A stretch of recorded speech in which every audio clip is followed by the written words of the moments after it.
नमस्ते। आप सभी योग दर्शन प्रेमियों का स्वागत करता हूं योग दर्शन की व्याख्यानमाला के इस कार्यक्रम में। आज हम बात कर रहे हैं कि जब विवेक ख्याति प्राप्त हो जाती है, विवेक ख्याति के प्राप्त होने के बाद या विवेक ख्याति का जो ज्ञान उत्पन्न होता है उसके बाद किस प्रकार का जो चित्त है वो किस प्रकार का कार्य करता है, उसके विषय में कहा।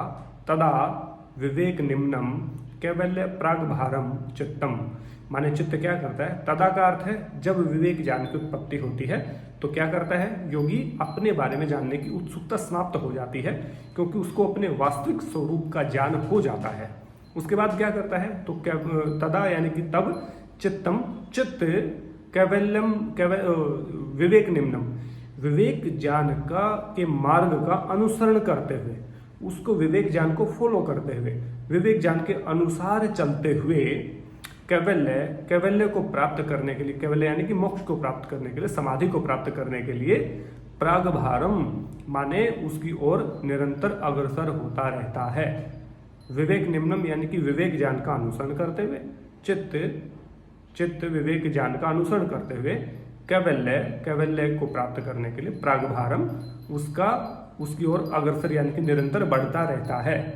माने ऊपर से पानी बहता है नीचे की तरफ, पहाड़ों से पानी आता है नदियों में, और वो जिस ओर आपकी ऊंचाई से निचाई की तरफ बहता है, जिस ओर बहाव उसी तरफ होगा जिस तरफ जो जमीन का सतह है वो नीची होती चली जाएगी।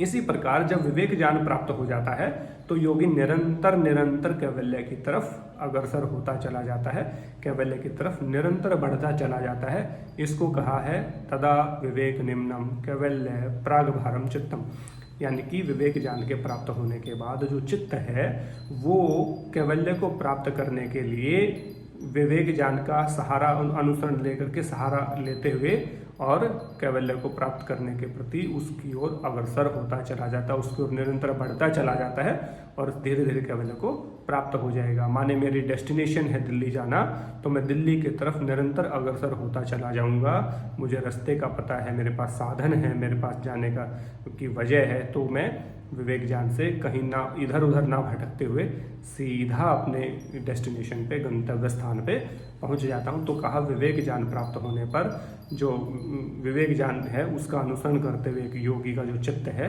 वो चित्त विवेक ज्ञान का अनुसरण करते हुए धीरे धीरे कैवल्य को प्राप्त करने के लिए कैवल्य की ओर अग्रसर होता चला जाता है, उसकी ओर निरंतर बढ़ता चला जाता है। ये इस सूत्र में कहा। ये 26वां सूत्र है कैवल्यपाद।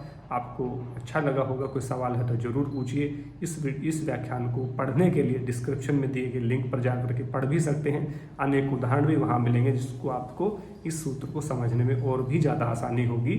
और निरंतर आप स्वाध्याय करें, अच्छे व्यक्तियों का सानिध्य करें और निरंतर योग अभ्यास आप करते रहें। इसी मंगल कामना के साथ प्रभु से आप सबकी अच्छे स्वास्थ्य और आरोग्यता की कामना करता हूँ। जल्द मिलता हूँ 27वें सूत्र के साथ। बने रहिए मेरे साथ। तब तक के लिए आपका बहुत बहुत धन्यवाद। जय हिंद, जय भारत, नमस्ते।